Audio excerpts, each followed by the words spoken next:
name is ERIN and I am an artist, and I also support artists. So my life is full of art. It's a gift. And in terms of what I make gouache drawings. They're collaged, and they usually are referencing the landscape and kind of the earth energies that are out there. I also have a research practice that feels like art to me, and I make books and drawings and essays about specific places. And what are the ways in which you help your artist community?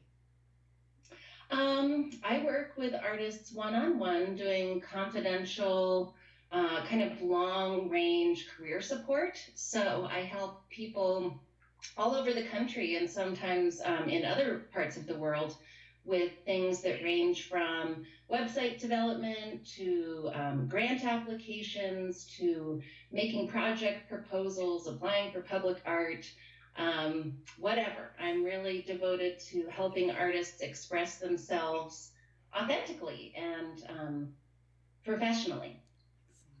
So how long have you lived in Albuquerque, and what brought you here? Let's see, I moved to Albuquerque the first time in 2002, and I've recently returned. This is my third time living in Albuquerque, and I've been here now for 3.5 years. So kind of a total range of 18 years, but maybe altogether, I have no idea, 9, 10? I recently bought a house in Albuquerque, so I feel like now it is truly home. Excellent. And how do you feel that Albuquerque feeds and nourishes your soul and your art? And how are you inspired by the community here? Oh my gosh, I love Albuquerque, and I also find it really challenging. And the things that I love about it are the environment, the nature. I live near the Bosque. I love going to the volcanoes. I love the geology and the sky and the sense of spaciousness. I also really love the people. Like, I think that I think that's why I've continued to move back over and over, is that the community is really committed to each other and helping each other, and there's a kind of roll up your sleeves DIY sensibility. I feel like it doesn't have the eliteness that other art worlds have sometimes, and it's really approachable, accessible, and I love how easy it is to get to know people. And how do you think it feeds and plays into your art practice and what you do as an artist? Well, in so many ways, I think I could only live the life that I live by being in Albuquerque.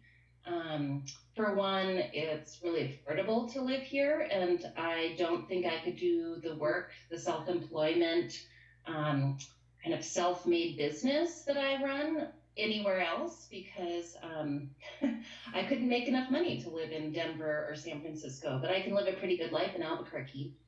And, I've been able to have a studio outside of my house, and that space would not be affordable somewhere else. And so I feel like the spaciousness in Albuquerque has really influenced my my life and the images that I make. A lot of my work is about kind of desert space and the kind of earth sky, where, the place where it meets.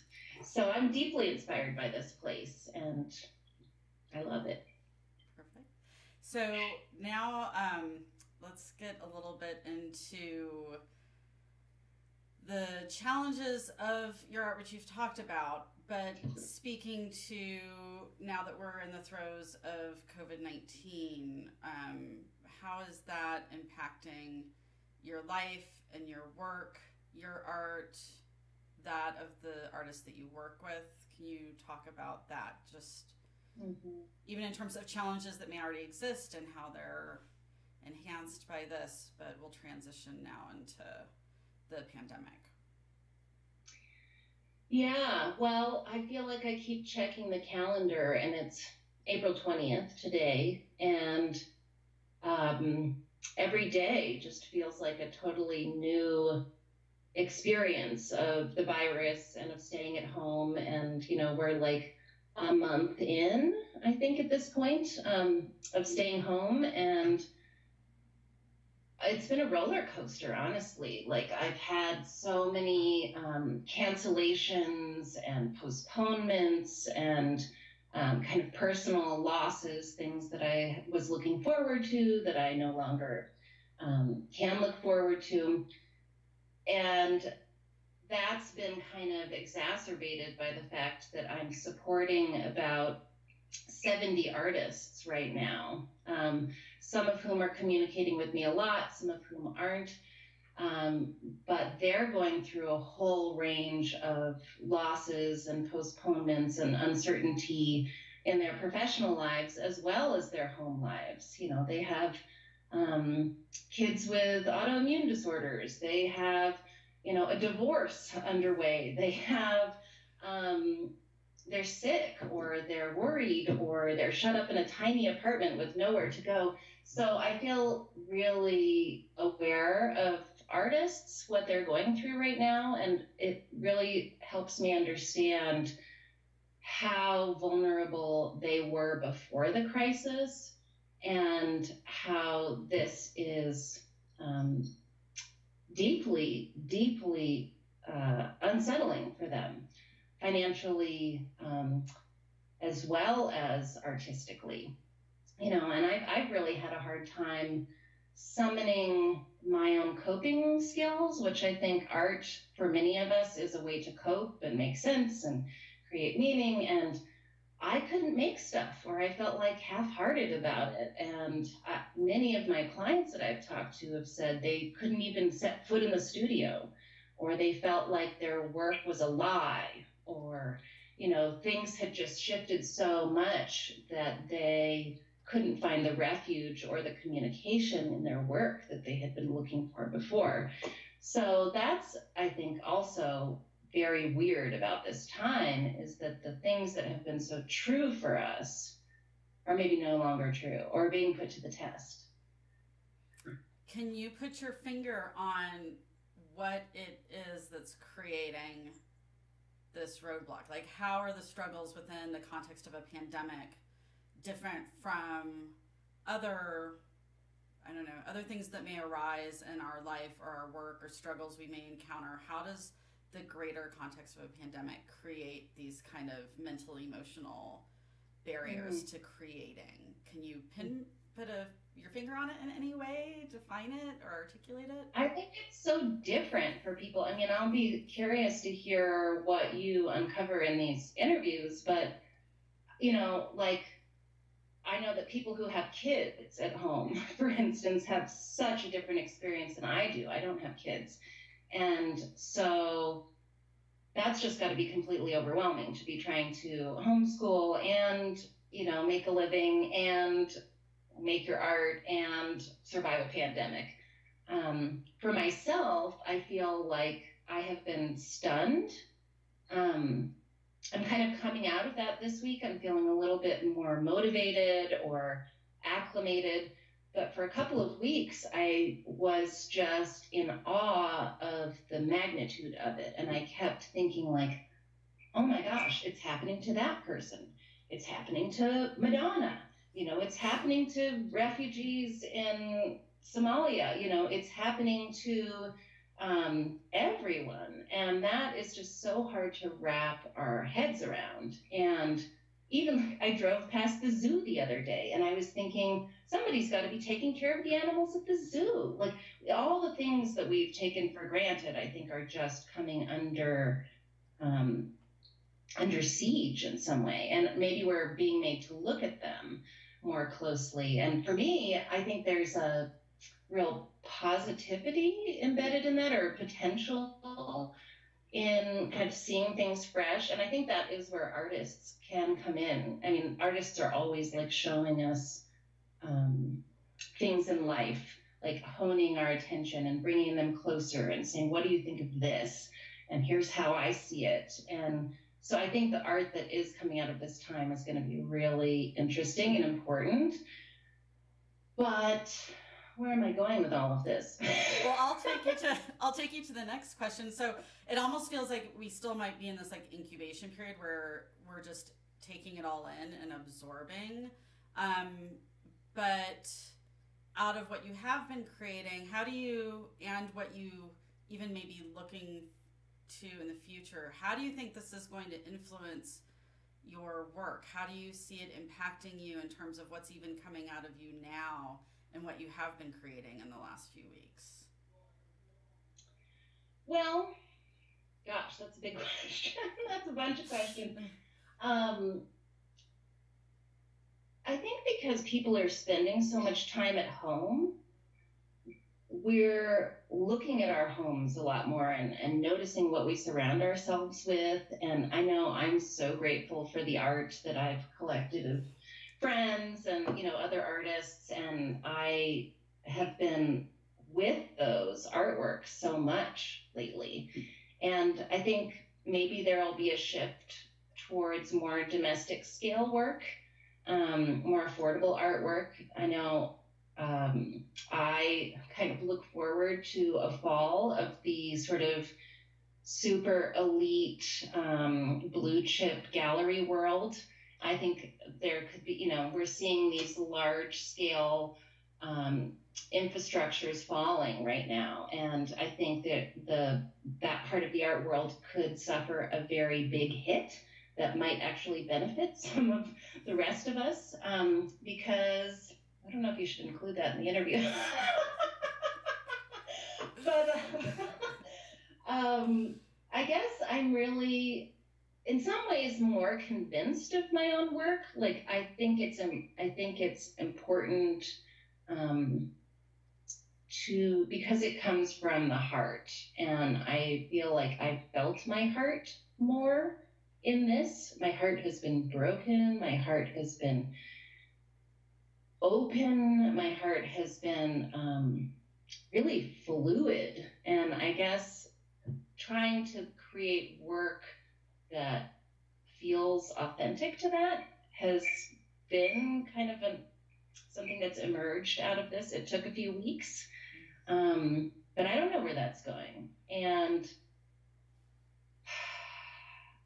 if there's one thing that I feel like artists are good at many things, and I think their skills will be essential as we move through like post-pandemic into whatever this new world is. But artists are adaptable, and I'm seeing that in my clients, I'm seeing that in my community, that people want to figure out how to work. They want to figure out how to keep going.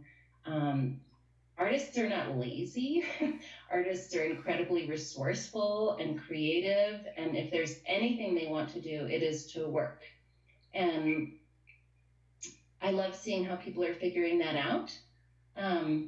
Within that, I think there's like a huge amount of listening that we're being called to do right now. Somebody said to me, like, perhaps this is the universe telling us to pause, you know, and to deal with our and to heal and to reconsider. And those are all things that artists, I'm speaking generally, but artists are good at. You know, artists are kind of always looking and listening, and this is giving us a little bit more of the artist experience, maybe on a global scale. That sounds trite, but I feel like we're all being asked to look inside of ourselves and be really creative and resourceful, and to look at the dark side. I mean, I think artists, some of the most amazing novels I've read, some of the most beautiful songs I've heard come from that encounter with the darkest dark. And I think this is a time to touch into that. And maybe because we're all doing that in our own ways, like, that's okay. There's a permission there, or a safety. But I know I've been going dark. Even my work has just like thick blacks in it and dark, deep blues. And that's some way, I guess, that I'm trying to feel the feelings right now and process them. But I do think that the art will help us if we can figure out how to keep going. I'm worried about the people who can't get into the studio, the people who can't put pen to paper, but I also feel like work comes from life, and the more that people are allowing themselves to really fall apart or to feel or to stumble around, like that is going to eventually show up somewhere, somehow. Like that is doing the work, is living your life and being present to whatever's happening. So maybe I'm contradicting myself, but I don't know. It's all there. The contradictions are a big part of this time. It is a big part of this time. I was going to say, I think it's only natural that they come and interface with one another. There's just no separating it. There's a lot of gray areas and a lot of contradictions in what we're experiencing.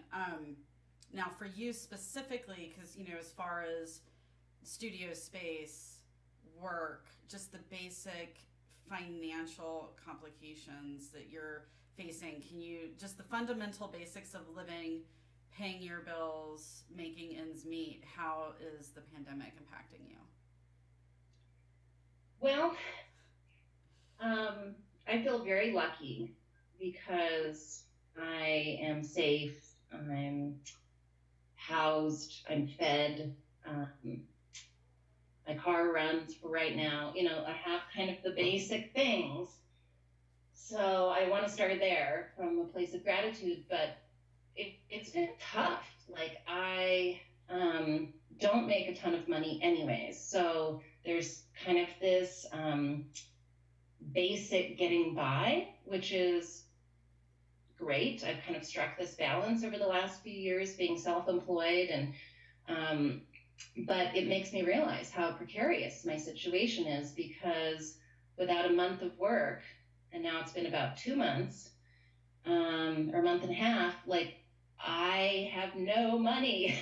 And that because I rely on artists for my income, and I don't know how long it's going to take artists to get up and running again, this could last a while. And yet I don't want to go get a job or try to hustle something else, because I'm committed to these people and I'm committed to this demographic, and I know that they will recover, but I don't know how long it'll take. So I feel very nervous.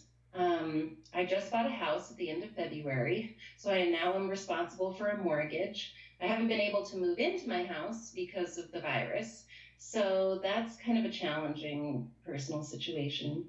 And I have a studio downtown at the Harwood that I love, that's been integral to my work for the last 2.5 years.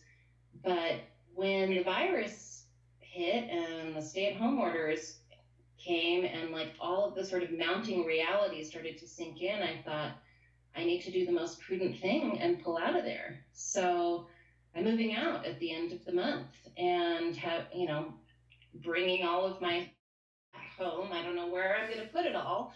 And just trying to keep working from home. Even when the stay-at-home orders lift, I'm going to be home because I can't afford my studio. And that's like a personal loss that I've been grieving, because that's a connection to community, and it's really helped me professionalize to have that space, and to be more social.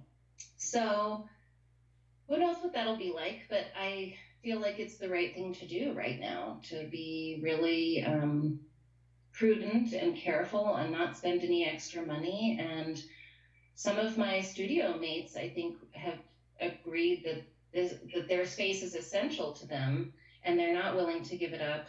And I feel like in some ways it's essential to me, but I can't deal with the worry right now. I need to just really draw in. Hopefully I'll have a studio again another day. I imagine also with self-isolation, the home space versus another space in which you work and create, and just that feeling of when you enter into a different physical space, if there's any kind of mental creative shift when you enter into that, what you start focusing on. And so if you can speak to that now that everything is involved in this one home space, how that impacts, your productivity as well. Oh my gosh. I think I took it for granted how much my productivity was tied up with a schedule and a space, and who knows what other conditions create for productivity. I'm certainly experiencing the lack of that now that I'm not being very productive. Even when I try, I feel like I have about a third of my regular capacity. There's just sort of this low level buzz of anxiety that's hard to block out.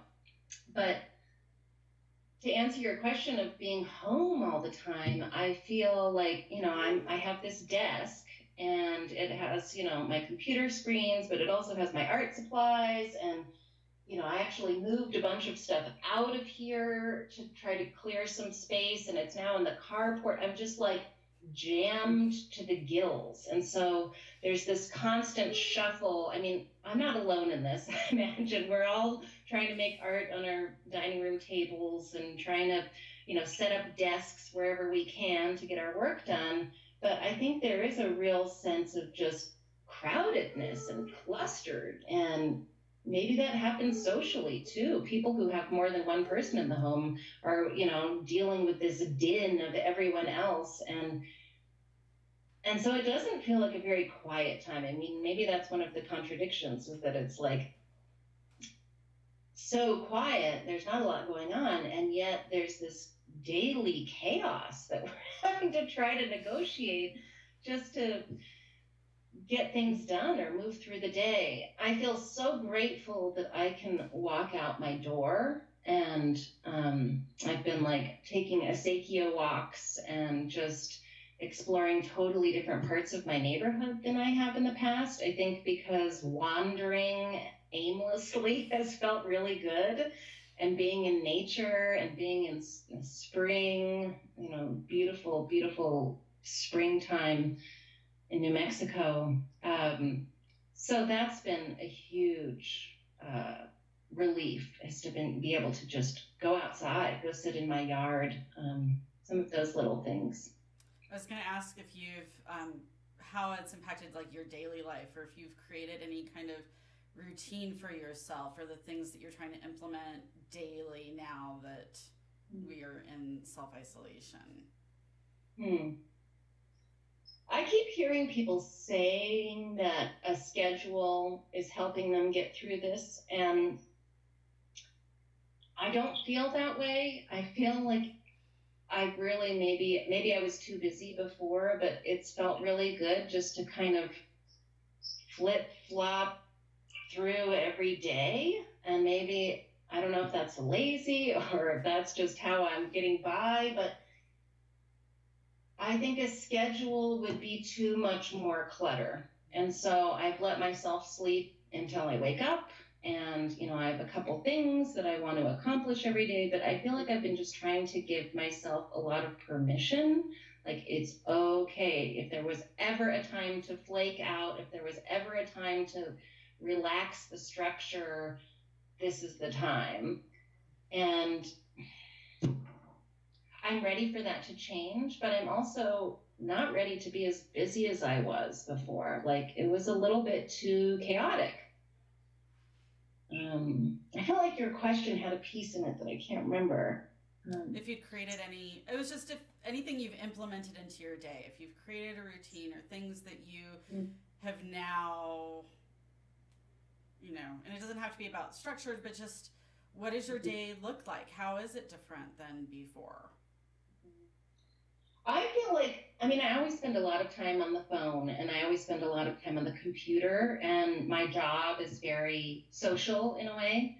And even though I haven't been working billable hours, I feel like I've been doing a lot of checking in with people. I think this is happening globally, like friends are getting in touch, and just so many phone calls, so many Skypes, which has been good, but it's also been super exhausting. And so I've really needed to go inward and go outdoors. So walking every day, I've been trying to meditate more.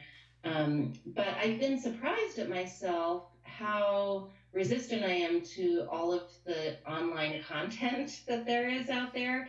And I know people are doing amazing things and they're Zooming and broadcasting, and, you can take advantage of home concerts and streaming online. Like, there's all of this stuff that we could be tuning into. And I cannot do any of it. I just am allergic to the screen right now. And I guess that's okay. I hope it doesn't render me irrelevant. I think, if anything, I'm learning where I get my strength from, and it's not the internet right now.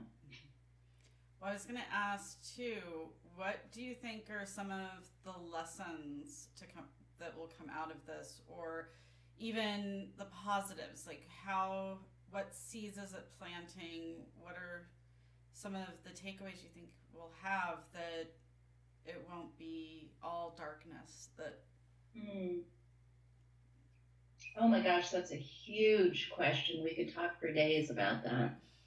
And I feel like there's things that are just being revealed constantly, day by day, new lessons, new insight. I think there's going to be real wisdom to come from this time, both kind of people's internal wisdom and globally.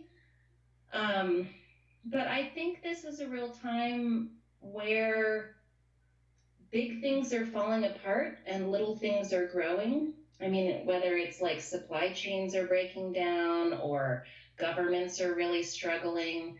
But I see like local agriculture becoming really important, and like neighborhood networks and friendship, and some of those smaller things I think are really showing up for us as essential. The big stuff too. But one thing I've been learning too is that like leaders in this time have to make really uncomfortable decisions. And sometimes that happens in our own lives as well. We just have to like do it. It's not fun. It makes other people uncomfortable. We're uncomfortable. Staying at home is challenging. But the fact that like our governor has been, I think, so straightforward and so kind of direct. And I've learned a lot watching people, I think, kind of negotiate politically. This is getting boring. That was such an interesting question. What is emerging?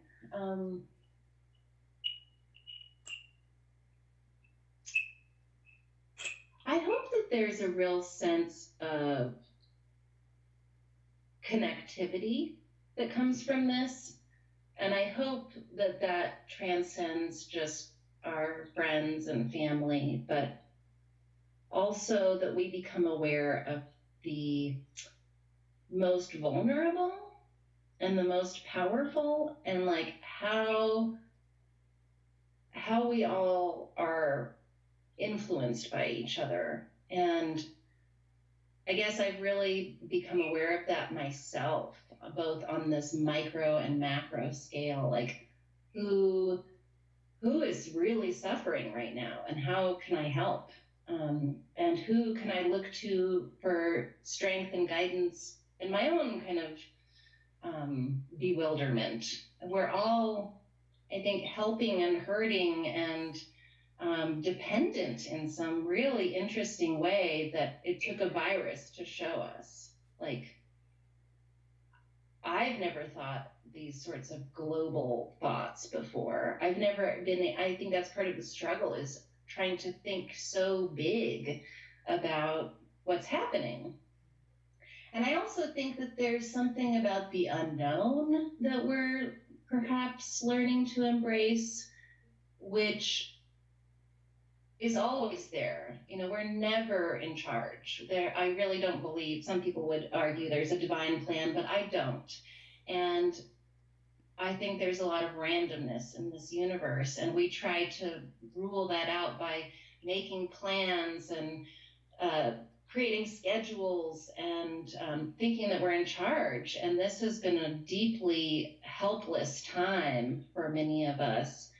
And we've had to be present, and we've had to be okay with not knowing what's going to happen in like the deepest, most existential way. And that's so intense. I can't even imagine what that lesson is going to do for us. But hopefully we'll live more conscientiously, more carefully, more gratefully, more gracefully, you know? Yeah, I agree. I'm going back through my questions because we've covered so much, and these are amazing questions. I can't wait to hear what other people say. I can't wait to hear what everyone has to say. I really am just so excited to be doing this because I just know, even from my own conversations with friends, just the depths into which we can go into. And I do think there's a mental shift that's happening. And yeah, a lot of people have been spending that time going inward, but I think the need for connection is so great that people are reaching out in different ways. And so I do see a lot of things like percolating and things coming about. I also feel like there's gonna, like, this is gonna take a toll on you. I mean, hopefully it really feeds your soul, but like, this is an emotional thing to take on. I mean, I'm just like imagining, you know, the accumulation of interviews, and there's just so much emotion right now. Yeah. And by asking these questions, I think you're bringing it up in me, and I feel like you're taking it in, and that's huge. I mean, I guess we're all doing that all the time, but to do this in an interview format, I hope that you get what you need. Oh, I will. I think just the nature of my work anyway, I'm kind of always going into that, you know, it's, and inhabiting that space and taking on a lot of what people choose to share. And but it is a real intensive 20 artists, like, you know, it's going to be a lot. But I think it's really cathartic because in these times I find that it can be very affirming to what I'm feeling myself.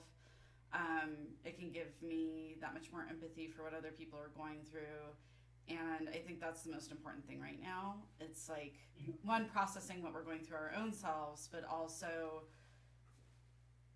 better understanding what everyone else is experiencing, and getting a glimpse into that and seeing outside of ourselves is really important right now. And I just remember, you know, the last big kind of upending, really difficult, devastating, you know, life experience of this magnitude, if I look back, and it's like going back to September 11th.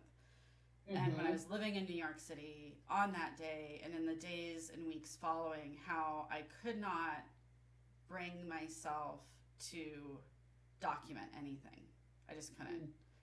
I remember even the first day going back into work and taking my camera with me, thinking I would walk and take picture, and I couldn't do it. And looking back on it now, I kind of wish I had that ability to just have documentation for myself that pairs with my memory of that time. And so now I see this as such an opportunity that I feel like I do have the wherewithal, and, you know, I have this equipment to document and capture our time. And I think the voices from people beyond my own self, and through what I'm seeing with my own eyes and what I'm internalizing my own self, I really want to hear what other people's experiences. So yeah, it may not be easy, but, oh, is that yours? I was like, it might be mine. I've been hearing it. But yeah, I mean, I just really want to do it this time, because I feel like it's a loss if we don't capture it. It's going to be a real loss not to have this. And I do hope that in this, that people find that affirmation and comfort in knowing that how other people are feeling. And maybe that can be what comes of it. And just knowing the next time we're faced with this, maybe people will know and understand it's okay to feel all these ways. And maybe there can even just be some comfort in knowing we all persisted and got through it before. So, Yeah. You know, and I'll just be curious what everyone has to say, and if there is any words in there that can serve, you know, as helpful for the next time. Because I do think this isn't going to be the last time we're dealing with something like this, and it's going to evolve and change. So, yeah.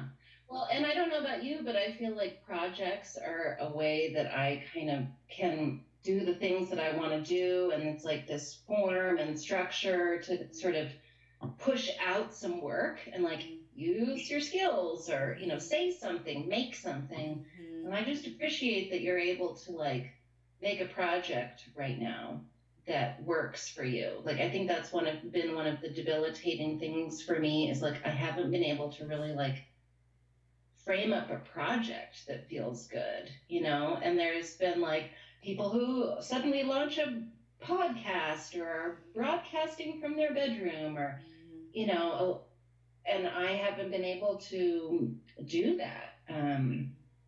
And maybe that's yet to come, but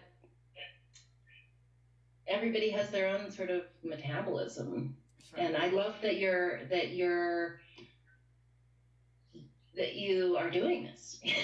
Because it's going to be interesting for everyone else, but it will also help you, I think, kind of have something to do and make sense of the time. And I mean, beyond just like the financial support of the, you know, payment, like to just have the expectation, the assignment, you know, like that helps a lot. Having an assignment definitely helps. And I know the only other project I have right now that I'm editing, I've just had a really hard time focusing on it, because it's a really difficult, dark subject matter. And so it's just really heavy duty. It's pretty confidential right now because it's, but it's hard. It's a difficult subject matter, and it, so that's been hard to focus on, because I'm trying to, you know, the news is dark, you know, the subject matter is dark. And not that this isn't difficult and what everyone, but I feel that something about communicating with people and connecting in that way,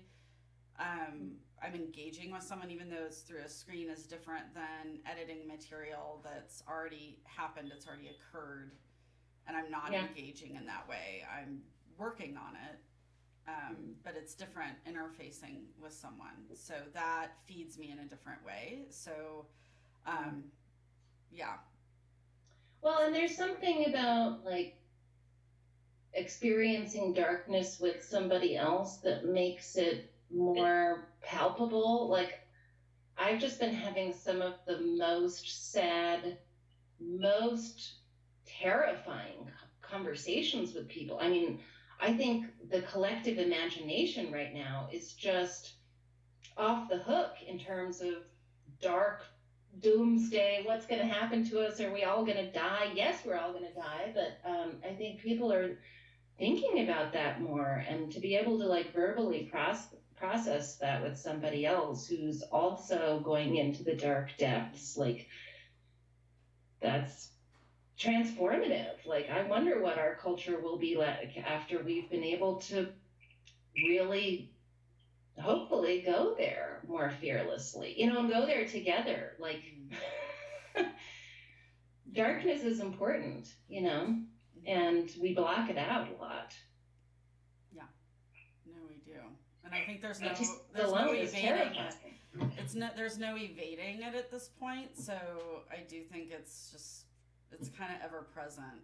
So it's there at this point. So,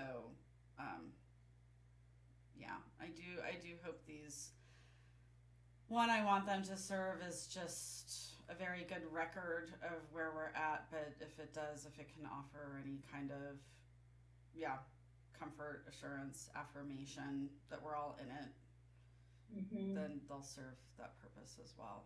So I think something that's really coming into view is just like humanness, like just the raw humanity of ourselves.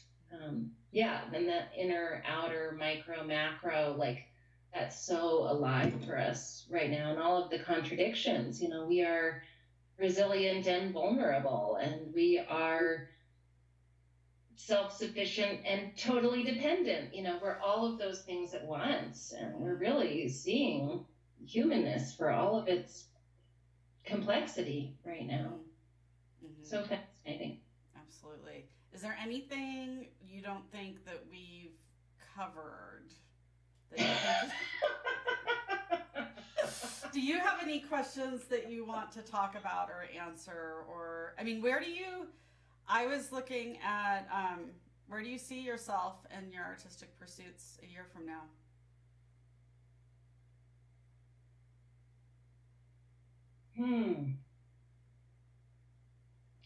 Well, I think my biggest concern question is where will artists be in general?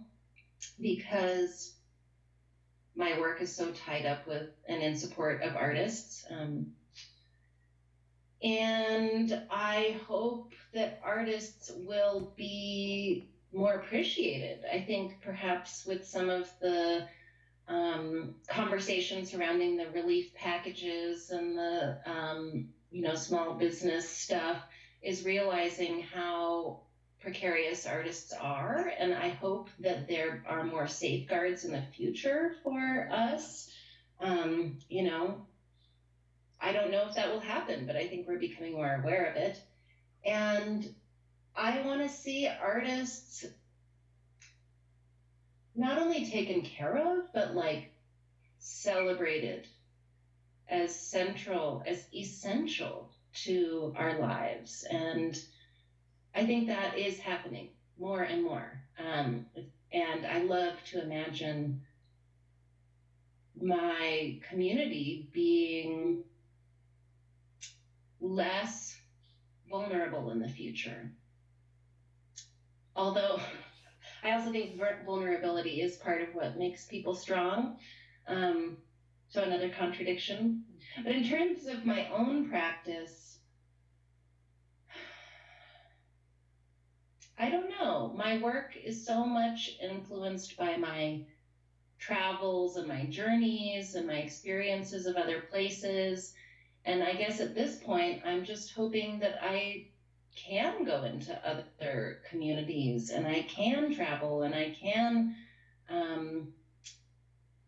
experience the circumstances that influence my work. I was called off of a fellowship at the beginning of the coronavirus, and I'm still waiting to see if it'll be rescheduled. So, and there's a bunch of stuff that I'm waiting to see. Will it get rescheduled? And hopefully it all doesn't get rescheduled for the same exact week in September. But I want my work to really respond. And I think sort of the heartbreak of this time has helped me see that a little bit more clearly, whether that's how it connects to the heart or how it comes from the heart. It's just like a channel kind of opened up, and I want to keep that open, and I want to keep making work from that place.